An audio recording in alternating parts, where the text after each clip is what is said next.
Hey everybody, welcome back to Pop Culture and Comic Book Stuff. I'm your host, Christopher Cash. So I told you I was going to come back with another video on The Mandalorian Episode 3. So this is part 2 of my review. This has spoilers, so if you haven't seen it yet, you might want to go watch it. So on the last video, the end of it, I was talking about how they gave him the nickname Mando. Yeah, I don't think that's gonna work. I'm not cool with it just because Lando Calrissian, Mando and Lando. I mean, it's come on, I get it. Like the guy's name is the Mandalorian. He's mysterious. You don't have his real name yet, so I get it. You got to call him something, but what are you gonna do? You know, I mean, I guess to be honest, at this point, you might as well get used to it. But it's just, what are you gonna do if like Lando Calrissian shows up, or if they mention him? I mean, that's just it's gonna be a little awkward, I think. But one thing I will say, any creators out there, you guys know what I'm talking about. Like creativity is it's a tricky thing. It's uncanny, and it gets really it gets crazy at times. And I know that, like, you know, you'll sit there and put everything in place, like boom, boom, boom, boom, boom, and then all of a sudden you look over, oh shoot, you know, you got a cluster F here, you got a train wreck here, you got a little, you know, a plot hole here,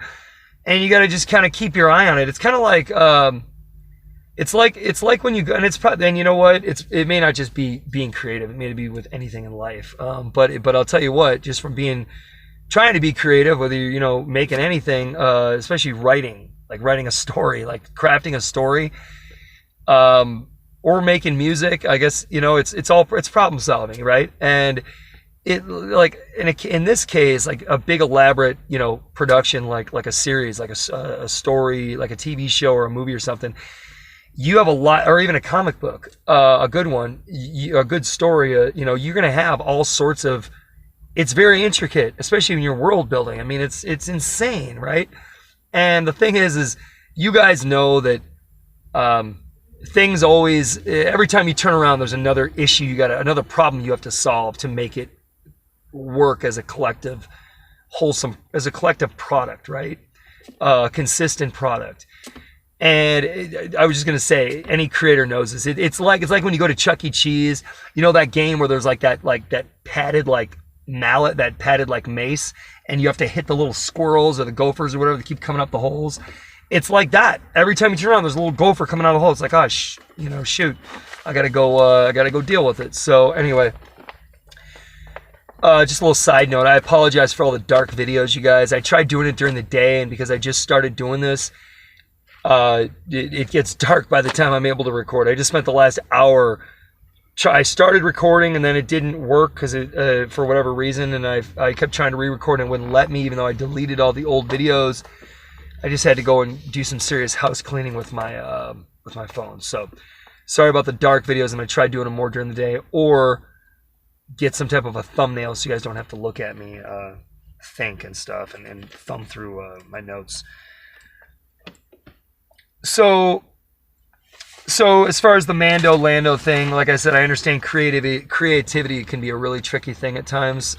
So I get it. You know, I guess you got to just kind of roll with it and do what you can to travel light when you can, you know.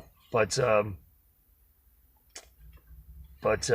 yeah, they didn't really want to take any time to deal with this. But it's what it is. Like I said, we move on.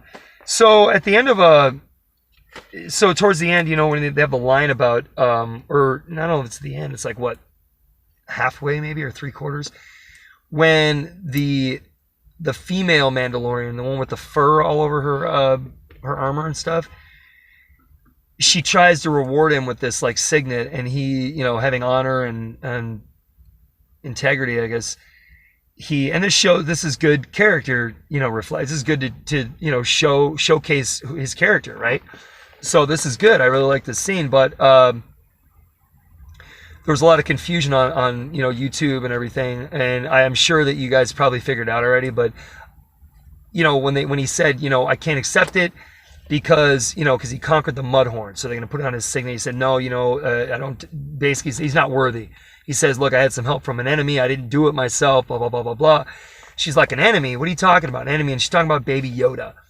or he's talking about Baby Yoda, and I think that I saw a lot of people online. They're like, "Oh, what's that mean?" I mean, I could be wrong, and I'm not a super expert. I really like Star Wars, and I know my fair share, but the expanded universe I'm not super familiar. But one thing I do know is, I guess the Mandalorians had some type of I don't know if there was a war against the Sith back in the day, and somehow they made a truce with them or something. They had an alliance with the Sith. In fact, I think Darth Maul was the ruler of Mandalore for a little bit or something, right? All you serious Star Wars buffs can correct me if I'm wrong, but I believe that Darth Maul ruled Mandalore for a little bit, and then eventually the Mandalorians, took it back over. But having that be in their history, maybe they were born with a hate or sworn enemies to the Jedi because of their affiliation with the Sith. That's the only conclusion I can come up with about the whole thing. I think that's what it is. So, a little insight if that helps any of you guys. I'm sure you probably already figured it out. Story of my life. So that's that. Now, basically to the meat and potatoes of everything. I talked about in the other video about the directing and the editing. I think it's okay. I really I thought the pacing was nice and smooth and fluid. It was. I didn't have a problem with it. It worked for me. I was able to follow it, and that's important when you're telling a story. You want it to go smooth, because it's kind of like being a DJ when it goes from one song into the next song into the next song, when they're kind of gel together well. It's smooth transitions are very they make it so much more enjoyable for the consumer, right? So, sorry to talk to you like you're 2 years old. I don't mean to sit here and hit you over the head with common sense, but And yeah, so I thought the acting was okay. I didn't have a problem with any of the acting. Sure, if I watch it again, I could probably find some stuff, but nothing jarring, nothing that stopped me from enjoying it. Now the dialogue. This is something that Star Wars dialogue is a tricky thing, because here's the thing about Star Wars in general. I'm gonna try to be quick and concise here. Star Wars, I think, in my opinion, or at least it hits home for me because of the escapism entertainment value and that niche, that genre, that spot it holds. I don't know. I mean, there's a lot of stuff out there, but I think Star Wars, the originals, have got to be they've got to be at the top of the list for escapism entertainment. Because here's the thing. It's a galaxy far, far away. There is no Earth. They don't even know what Earth is, which I think is beautiful, because sometimes, you guys know, you just want to check out, man. You don't want to think about all your problems in life and all this stuff. And Star Wars was good at that.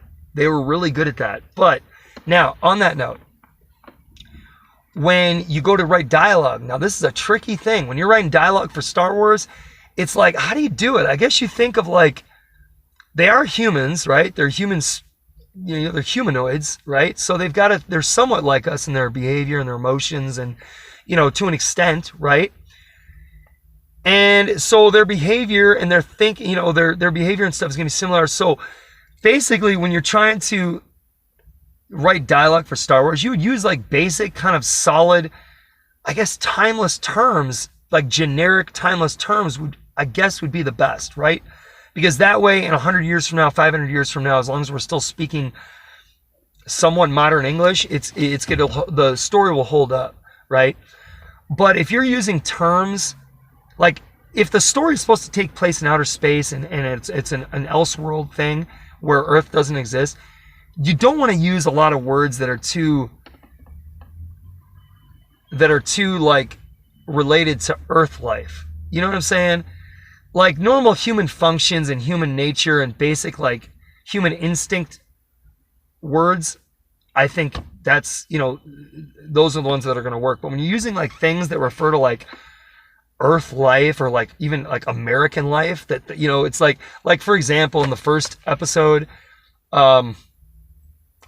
Puck, the Puck, is that from the expanded universe? Listen, I'm not trying to bash hockey. I was a hockey player. I love ice hockey. I think hockey is I think it's the greatest sport ever, to be honest. I think it's one of the best sports in the world. But using puck Like, how does that, I mean, you could use disc, would have been a little more of a general term, because then, you know, Tron uses discs, you know, other whatever. Like, other sci-fi stuff, disc seems a little more, I feel like it should have used something else. Like, puck? That instantly, like, all of a sudden, I'm back on Earth and I'm watching the NHL, which is cool, but it's like, that's not what I ordered. Like, I went to the store to get a cheeseburger. I didn't go there to get a, you know, to get a slice of pizza. I was in the mood for something else. So when it comes to Star Wars language, it's kind of tricky. There were a few words, I think, in this episode that I would have maybe used a different word. Like when they used the word antsy, I probably would have used like restless or something. They used another, like in the second episode. One thing I noticed about this show is I noticed that whoever's writing the dialogue, let me say this before I sound like a total hater. I don't want to sound like a hater. I'm breaking out objective from my scientific mind of observing this, you know, as a writer, a creator, you know, from things that I notice, right? And as a critic, I guess, right? But I'm really trying to just point out things to make people better. Like, these videos are really, they're designed for fans, but they're also majorly designed for creators, because these are things that, you know, just things to think about, right? So, like, I noticed that whoever's writing this comes from like corporate America, because they're using a lot of like terms that like administrations or institutions use that not so much. For example, in the second episode, the Jawas, they said that, oh, we're going to require the egg. I don't think they would use the word require, you know, and I understand that's the translation, but listen, look, the Jawas are a bunch of little hoodlum thieves, okay? They like steal stuff, okay? Like, I don't think they would use like require is kind of a, I mean, that's a term that someone would use if they're educated, or if they're like trying to sound educated, or if they're talking to someone who's educated, right? That would be more of like a, I don't think like in a heated moment of like, you know, a confrontational moment that they were in. I don't know if they'd use the word required. I don't know. I think that, I don't know. Did they go to college? I don't know. Maybe, and I'm sorry if these are just thoughts these are just the first things that come to my mind. So, yeah. Anyway, but I do want to say though, aside from all that, I hope I didn't sound like too much of a hater, because I don't want to. I think the dialogue isn't bad. It does work. It's much better than Force Awakens or Last Jedi. Like Force Awakens, I'm sorry. The writing was awful. I mean, you could see Harrison Ford was just struggling with those lines when they're in the battlefield. I mean, it was, I'm sorry, I didn't believe it for a second. So that's, yeah, The Force Awakens, yeah, the dialogue. So anyway, the dialogue in this series, I think is really solid. I don't think it's as good as the originals. I think the original had really timeless, solid dialogue. That's one of the reasons why they hold up so well. I think the dialogue in this isn't bad, but I think there's a few words I probably would have changed, just so it holds up in like 10 years from now, or 20 years from now, or 100 years from now.